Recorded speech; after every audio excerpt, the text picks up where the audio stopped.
할렐루야. 이 저녁에도 천국을 향해서 힘차게 달려가시길 바랍니다. 오늘은 우리가 고린도전서 11번째 시간으로 생각하고 본받는 자가 되라 라는 제목으로 같이 말씀을 나누도록 하겠습니다. 생각하고 본받는 자가 되라. 바울은 고린도 교회 성도들이 서로 팔을 나누어서 분쟁하고 있는 걸로 인해서 아볼로와 자신이 그들에게 본을 보였다 그랬어요. 그들에게 본을 보였다 그러면서 기록한 말씀 밖으로 넘어가지 말라 그러셨어요.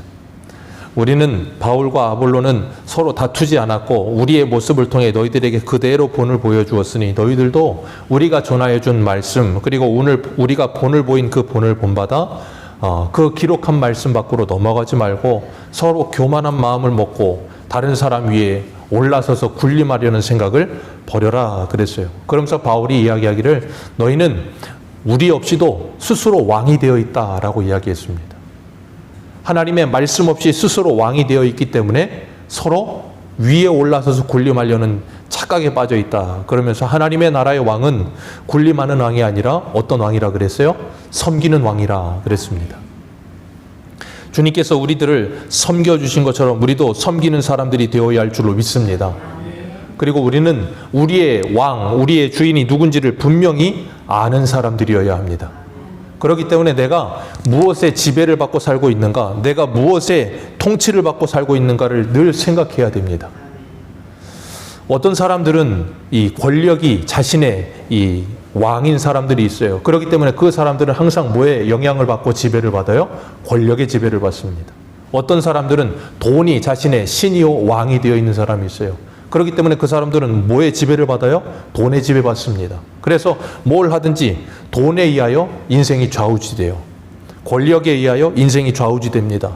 우리의 인생은 권력이나 돈이나 아니면 세상의 그 어떤 성공이나 그 무엇에 의해 우리가 인생이 좌우지되면 안 되는 거예요. 우리가 입으로는 아니라고 말을 하지만 그 사람의 삶을 보면 저 사람을 지배하고 있는 것이 무엇인가, 저 사람의 신은 누구고 저 사람의 왕은 누구인가를 그 사람의 삶을 보면 금방 알 수 있어요. 다른 걸 볼 필요가 없습니다. 삶을 보면 금방 알 수 있어요. 그렇기 때문에 하나님은 우리들이 신앙생활하면서 스스로 속지 않게 하시려고 우리에게 있는 믿음을 항상 눈에 보여지는 것으로 측량할 수 있게 하셨어요. 눈에 보여지는 것이 뭐예요? 생활입니다. 우리의 삶을 통해 우리의 신앙을 늘 확인시키세요. 그래서 주님이 요한일서에 뭐라 그러십니까? 눈에 보이지 않는 하나님을 사랑한다고 말만 하는 그 쉬운 신앙, 그게 아니고 네 앞에 있는 눈에 보이는 형제를 사랑하지 않는 것은 곧 누구를 사랑하지 않는 것이다? 눈에 보이지 않는 하나님을 사랑하지 않는 것이다. 그러니까 우리가 이 신앙의 원리를 보면 이 한약이 좀 더 신앙의 원리가 맞아요. 양약보다. 양약은 항상 드러나진 거지만 이 한약은 드러나진 걸 통해 뭘 봐요? 속을 고치기 위해서 애를 쓰잖아요. 그런 것처럼 하나님은 우리의 드러나진 모습들을 측량하게 하시면서 그걸 통해서 우리의 내면을 보게 하시고 그 내면을 바꿔가기를 원하시는 거예요. 그렇기 때문에 겉을 깨끗하게 하는 게 아니라 속을 깨끗이 하면 겉도 저절로 깨끗해지는 겁니다. 그래서 우리가 무엇의 지배를 받고 있는가, 정말 내가 예수 그리스도의 지배를 받고 있는가, 사도 바울은 그것이 바로 진정한 왕노릇이라 그랬어요. 그래서 자신은 만물의 찌꺼기와 같고 끄트머리에 있는 자와 같고 죽은 자와 죽이기로 작정한 자처럼 구경거리가 되고 목마르고 헐벗고 배고프고 정처 없고 모욕을 당하면 권면하고 박해를 받으면 참고 비방을 받으면 권하고 이런 말도 안 되는 일을 했다는 거예요. 왜요? 그게 바로 왕 같은 제사장의 삶이라는 거예요. 우리의 왕이 시키는 일을 그대로 하는 거라는 거예요. 그리고 그것이 진짜 왕이라는 거예요. 그래서 바울은 로마서 8장 17절에 이렇게 말해요. 자녀이면 또한 상속자 곧 하나님의 상속자요 그리스도와 함께한 상속자니 우리가 그와 함께 영광을 받기 위하여 고난도 함께 받아야 할 것이니라. 그게 뭐라고요? 진짜 왕의 모습, 진짜 상속자의 모습이라는 거예요. 그러면서 바울이 14절에 이렇게 말해요. 내가 너희를 부끄럽게 하려고 이 말을 쓰는 것이 아니다. 앞에서 그들 스스로 바울 없이도 왕노릇하고 있는 그들에게 9절부터 13절까지 진짜 왕노릇이 이거다라고 말을 하면서 이걸 써놨단 말이에요. 그럼 이 글을 읽고 있는 고린도 교회 성도들은 이 글을 읽으면서 뭐라고 생각했을까요? 스스로 왕이라고 착각했는데 이게 아니었구나 깨닫고 나면 어떻겠어요? 부끄럽겠죠. 그리고 수치스럽겠죠. 그런데 바울은 그렇게 말을 해요. 내가 너희들 부끄럽게 하려고 이 말을 쓰는 것이 지금 아니라는 거예요. 그리고 뭐 하려고요? 사랑하는 자녀같이 권하기 위해서 이 말을 쓰고 있다. 사랑하는 자녀같이 권하기 이 말을 쓰고 있다는 거예요. 우리가 직언을 한다 그럴 때 직언을 하는 이유는 두 가지입니다. 첫 번째, 사랑하면 직언합니다. 사랑하면 직언해요. 우리 옛날에 조선 왕조 500년 같은 때 보면 이 충신들은 나라를 사랑하고 왕을 사랑하면 죽음 자기 목을 걸고 뭐예요? 왕한테 직언을 하죠. 직언하고 죽어요. 바보스럽죠. 아니 직언 안 하고 조용히 있으면 될 걸 굳이 직언을 하고 죽습니다. 이유는 뭐예요? 사랑해서요. 그리고 또 하나 직언하는 경우가 있어요. 언제 그래요? 미워하면 직언합니다. 그래서 팩트 폭력이라는 말도 있잖아요. 사실로 패는 거예요. 그냥 팩트로 폭력한다는 거예요. 그러면서 팩트를 말해요. 나는 틀린 말은 하지 않아. 그러면서 사실을 말하는 거예요. 막 말을 하면서 그 사람을 막 괴롭게 하는 사람들이 있어요. 근데 사도 바울은 지금 팩트 폭력하는 게 아니고 뭐예요? 사랑하는 이유 때문에. 사랑하기 때문에 이렇게 말하고 있는 거예요. 때로는 사랑하기 때문에 혼을 내는 것이고 때로는 사랑하기 때문에 때리기도 하는 거예요. 왜요? 정말로 죽는 일로 가고 있다면 그거 뭐 해야 돼요? 어떻게 해서든 막아야 될 것 아닙니까? 죽는데 그래 네 마음대로 살아라 내버려 둔다면 그건 사랑 아니에요. 그렇기 때문에 사도 바울이 지금 이 말을 하는 거예요. 그런데 중요한 건 뭐냐면 이 사랑이 기초하지 않으면 그리고 사랑으로 시작했다 할지라도 그 사랑이 끝까지 가지 않으면 사랑이 변질됩니다. 사랑으로 직언하고 사랑으로 혼을 내지만 문제는 사랑으로 직언하다가 나중에는 그것이 뭐예요? 선을 넘어버려요. 그리고 그러면 직언하고 내가 사실을 말해주는 거고 너를 사랑해서 권면하는 건데 권면이 넘어서서 잔소리가 되고 잔소리가 넘어져서 뭐예요? 화를 내게 된다고요. 우리 한 군데만 보겠습니다. 고린도전서 뒤에 빌립보서 한 군데만 보겠습니다. 빌립보서 2장.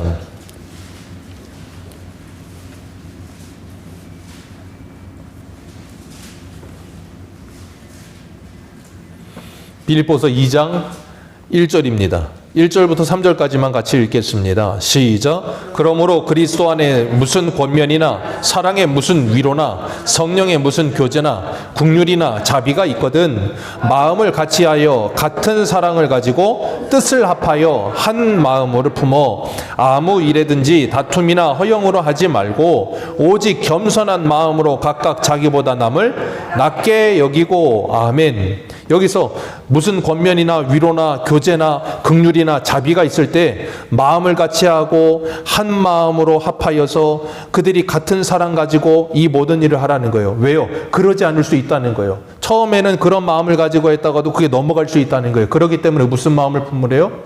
예수 그리스도의 마음을 품어라. 남을 나보다 낮게 여기는 그 겸손히 여기는 겸손한 마음을 품으라는 거예요. 그러지 않으면 과유불급된다는 거예요. 그래서 15절에 바울이 이렇게 말합니다. 15절 오늘 본문 같이 읽습니다. 시작. 그리스도 안에서 1만 스승이 있으되 아버지는 많지 아니하니 그리스도 예수 안에서 내가 복음으로써 너희를 낳았음이라. 아멘.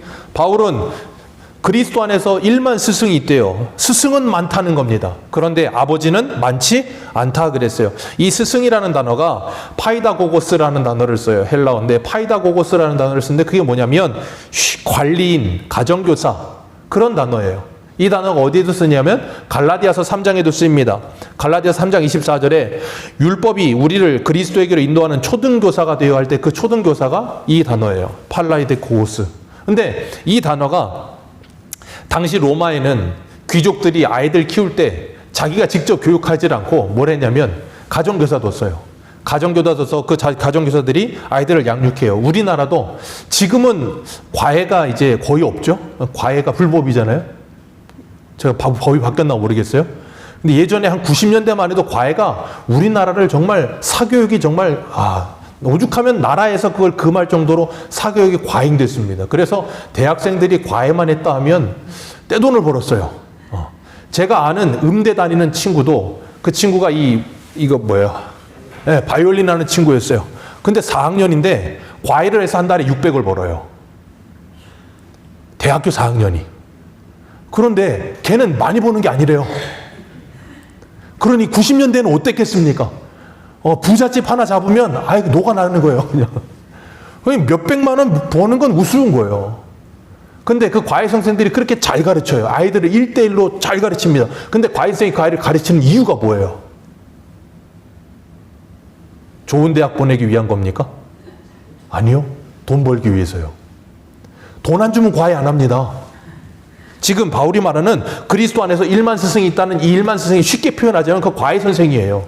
그러니까 그들은 열심히 스승 역할을 합니다. 근데 뭐 때문에 한다고요? 돈 때문에요. 그래서 바울이 이렇게 말을 해요. 고린도후서 2장 17절 한 군데 보겠습니다. 고린도후서 2장 17절.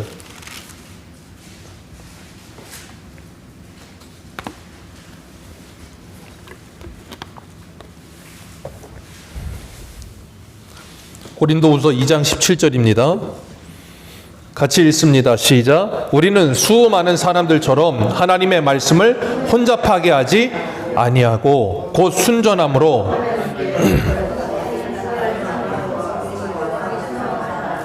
아멘. 여기 봐요. 바울이 수많은 사람들처럼 하나님의 말씀을 뭐하게 하지 않는다 그랬어요?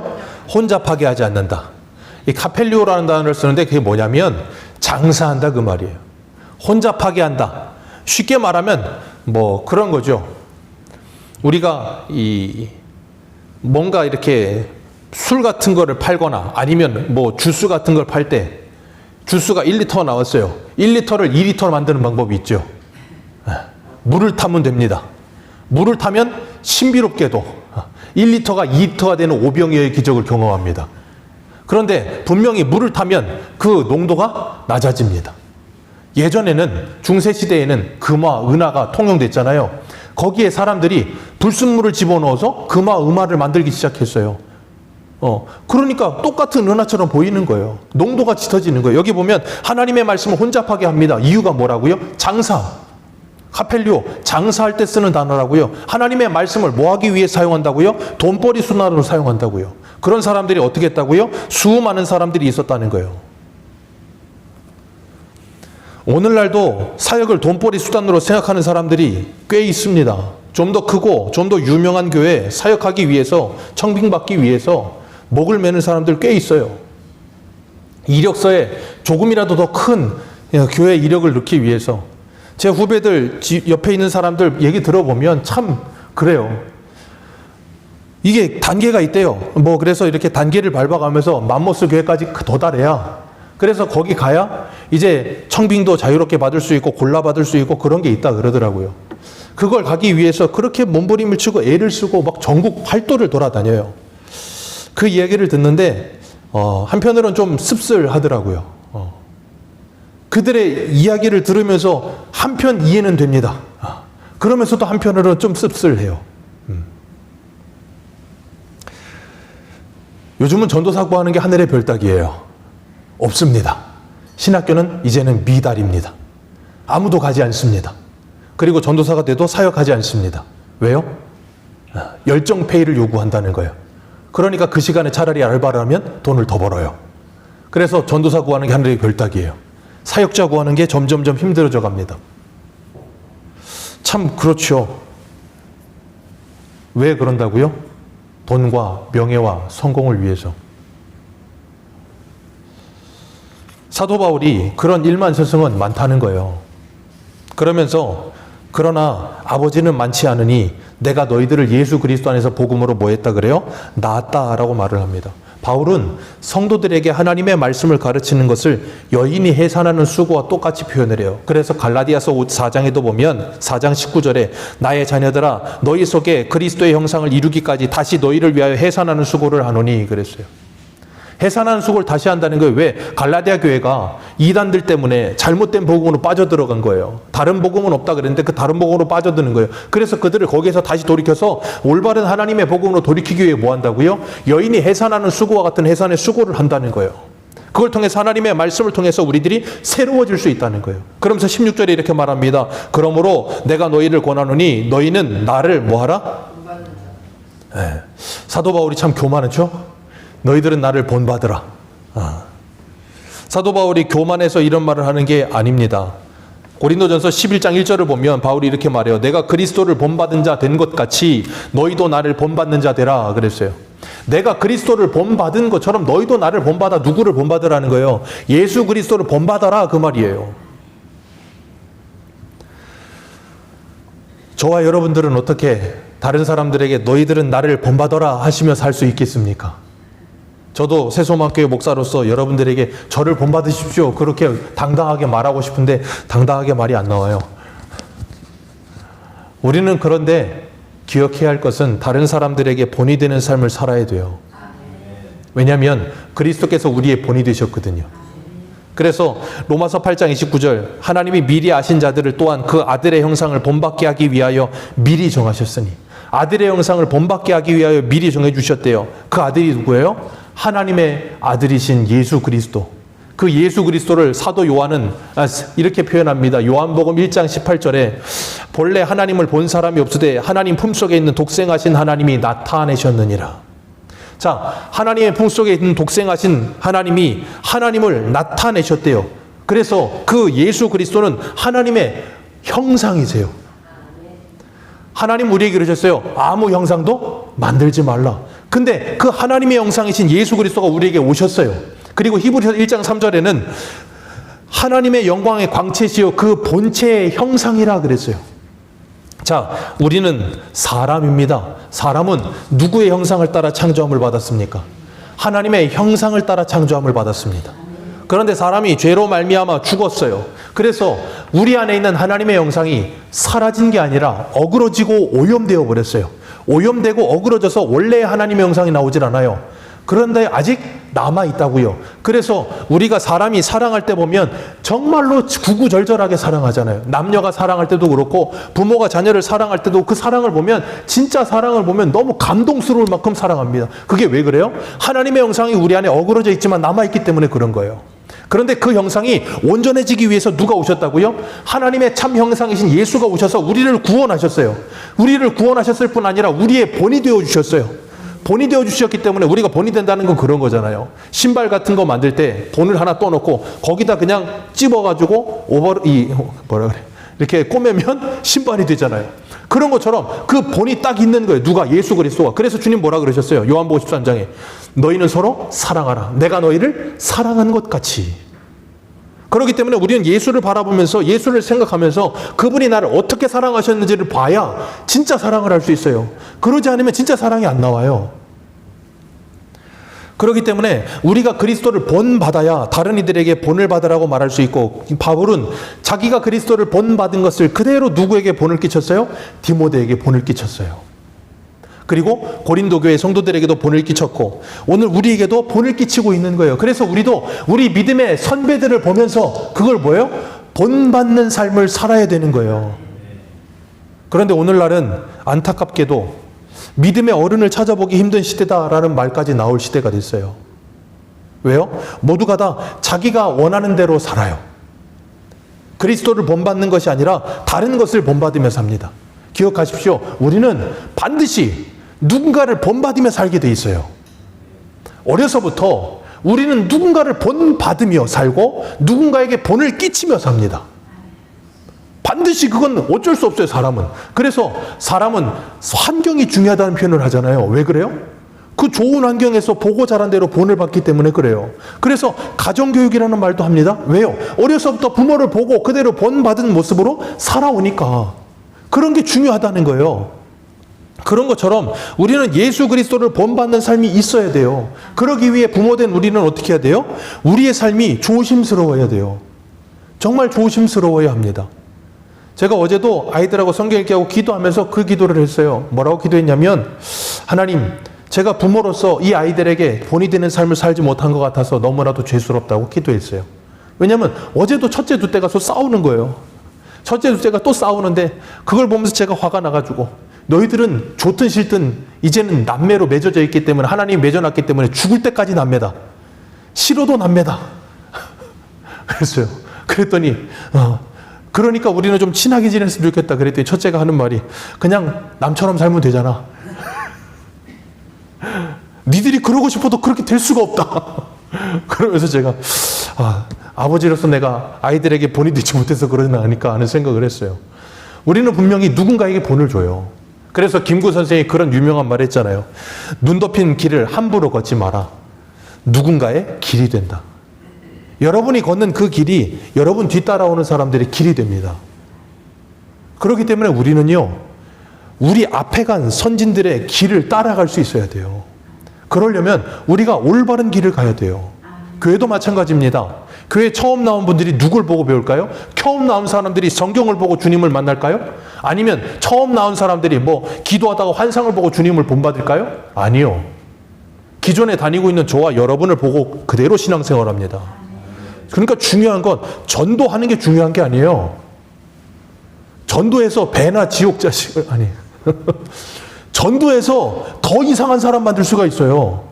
전도했으면 그 사람이 주님 분명히 말씀하셨잖아요. 마태복음 28장에 너희는 아버지와 아들과 성령의 이름으로 세례를 주고 내가 너에게 분부한 모든 것을 가르쳐 그 다음 뭐예요? 지켜 행하게 하라. 그게 뭐예요? 본을 끼치라는 거예요. 내가 전도했으면 그 사람이 나를 보고 신앙생활하기 때문에 뭐 해야 돼요? 더 조심스럽게, 더 열심히, 더 바르게 신앙생활해야 돼요. 안 그러면 난 한 사람의 인생을, 한 사람의 신앙을 완전히 망가뜨리는 사람이 되는 거예요.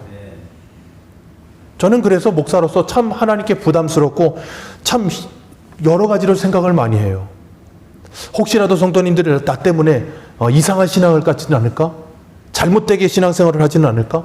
처음에 여기 와서 처음에 설교하면서 막 할 때는 어떤 분들이 그래요. 설교를 오해해서 나는 그런 의도로 말한 게 아닌데 전혀 다른 의도로 들으시고 이야기를 하실 때면 너무 힘들고 괴롭더라고요. 내가 좀 잘못되게 말을 했나?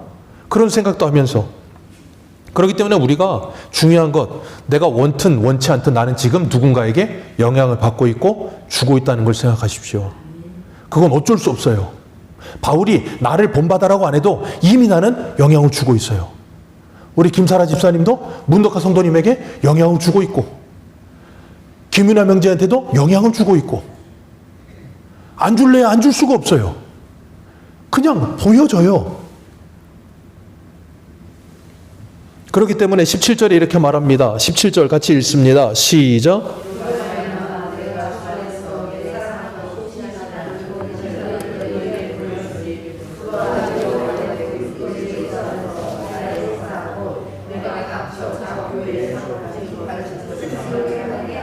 아멘.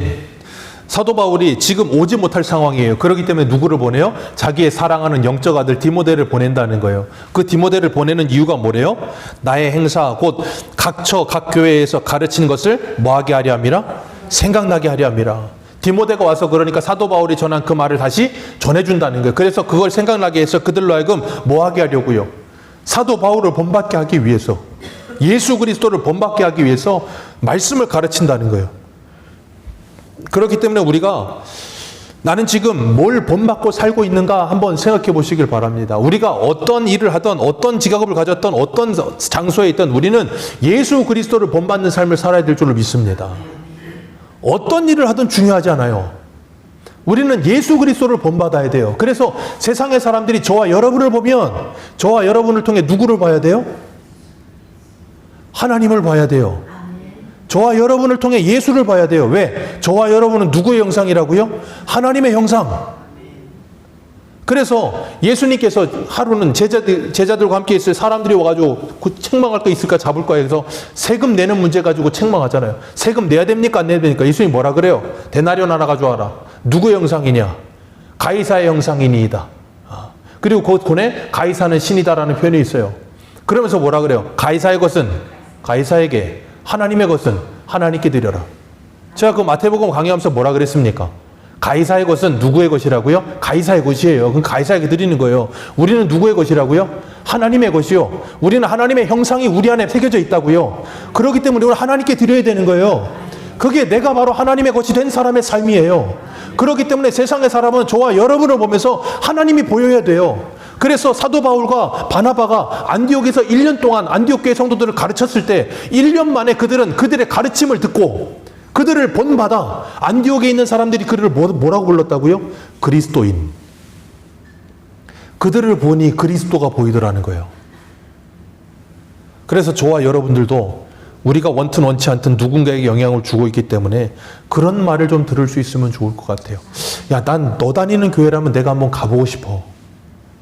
그런 교회라면 내가 믿을 수 있을 것 같아. 그런 말을 들을 수 있다면 우리는 잘 살고 있는 거예요. 그런 사람은 지금 성령에 충만한 거예요. 그런데 그 반대로, 야, 내가 아무리 봐도 너를 보면 하나님은 없는 것 같아. 너가 믿는 하나님이라면 나는 믿고 싶지 않다. 너 다니는 교회라면 나는 거기는 가고 싶지가 않다. 그런 말을 듣는다면 우리는 지금 절대 성령 충만한 게 아니에요.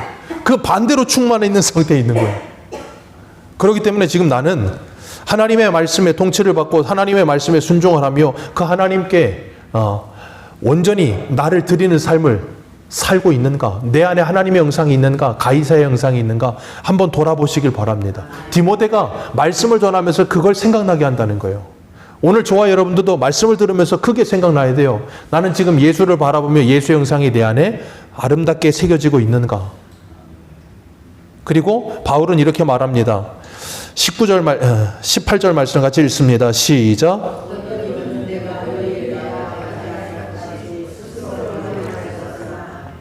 예. 어떤 사람들은 바울이 오지 않을 거라고 생각하고 스스로 교만해졌다는 거예요. 그러면서 주께서 허락하시면 내가 너희에게 속히 나아갈 것이다. 그러면서 21절 같이 읽습니다. 시작. 내가 무엇을 원하느냐? 내가 매를 가지고 너희에게 나아가랴? 사랑과 온유한 마음으로 나아가랴? 왜요? 고린도 교회 성도들이 지금 정신을 못 차리고 있으니까. 바울이 빌립보서에도 뭐라 그럽니까? 너희는 나 있을 때뿐 아니라 나 없을 때에도 두렵고 떨림으로 너희의 구원을 이루어가라고 빌립보서 2장에 말하잖아요. 그 말은 뭐예요? 사도 바울이 있든지 없든지 너희는 지금 누구 앞에 있다는 거예요? 하나님 앞에 있다는 거예요. 그러니 내가 너희들에게 나가지 않는다고 스스로 교만할 게 아니다. 왜? 나 아니어도 이미 너희들에게는 하나님이 계신다는 거예요. 그러면서 바울이 뭐라 그래요? 주께서 허락하시면 속히 나아가서 너희들을 한번 볼 건데 뭘 볼 거래요? 그 교만한 자들의 뭐가 아니라? 말이 아니라 그들의 뭘 볼 것이라? 능력을 볼 것이라. 하나님의 나라는 말에 있지 아니하고 어디에 있다? 능력에 있다. 자, 말의 반대말이 뭐예요? 말의 반대말이 여기서 좀 뭘로 쓰여지고 있어요? 능력이요. 자, 말의 반대말은 능력이래요. 말의 반대말이 왜 능력입니까? 그러니까 말 말고 바울이 지금 뭘 말하고 있는 거예요? 계속해서 너희는 하나님의 형상이다 그랬잖아요. 그 하나님의 형상은 어떻게 드러나요? 제가 아까 말씀드렸잖아요. 삶으로, 행동으로. 그러면 능력은 뭐예요? 행동과 삶이요. 그게 뭐라고요? 능력이요. 그러니까 우리가 하나님의 형상을 가지고 살아가는 것이 뭐예요? 하나님의 나라의 능력이요. 다른 게 능력이 아닙니다. 내가 말씀에 순종하여 하나님의 형상을 닮은 모습으로 살아가고 있다면 그 사람은 이미 뭐한 사람이에요? 하나님의 사람인 거예요. 그래서 우리가 이 구원의 외적 확신이 두 번째가 뭐라 그랬어요? 외적 확신은 예수를 주라 시인하는 것이고 외적 확신이 뭐예요? 성화. 그리스도의 삶을 살아가는 것. 그게 어떻게 가능하다고요? 우리 안에 하나님의 형상이 회복될 때. 그래서 예수님이 우리를 구원하신다는 건 삼시제로 말한다 그랬어요. 과거에 이미 나는 예수를 믿으면 법정적으로 의인이 되어 구원받은 자가 되는 겁니다. 그리고 지금 뭐 하고 있어요? 구원받고 있습니다. 그걸 칭의, 중생, 그 다음에 성화, 그리고 영화라고 불러요. 우리의 구원을. 지금 우리는 성화되고 있는 중입니다. 그 성화되는 게 뭐예요? 구원받고 있는 중이다 그 말이에요. 어떻게 구원받고 있어요? 내 안에 하나님의 영상을 회복하고 있는 중이에요. 그렇기 때문에 내 안에 하나님의 나라가 확장되면 확장될수록 내가 온전한 하나님의 영상을 발현하면서 세상의 빛과 소금이 되어 그들이 우리의 착한 행실을 보고 누구에게 영광을 돌려요? 하나님께 영광을 돌리는 거예요. 그게 그리스도인의 삶이라는 거예요. 그렇기 때문에 말이 아니라 그리스도의 삶은 뭐에 있다? 능력에 있다. 기억하십시오. 여러분이 정말 주님을 따라 정말 주님의 제자가 되어서 예수 그리스도를 닮아가며 하나님의 형상이 회복되면 회복될수록 시간이 지나가면 지나갈수록 여러분의 모습에서 아름답게 그리스도가 보여지시고 그 모습을 세상의 사람들이 보며 하나님의 사랑을 보고 하나님의 진리를 보며 그들도 그 흠모할 만한 하나님의 사랑으로 돌아올 수 있게 되는 놀라운 역사가 일어나도록 기도하며 사시는 저와 여러분들 되시기를 축복합니다. 기도하겠습니다.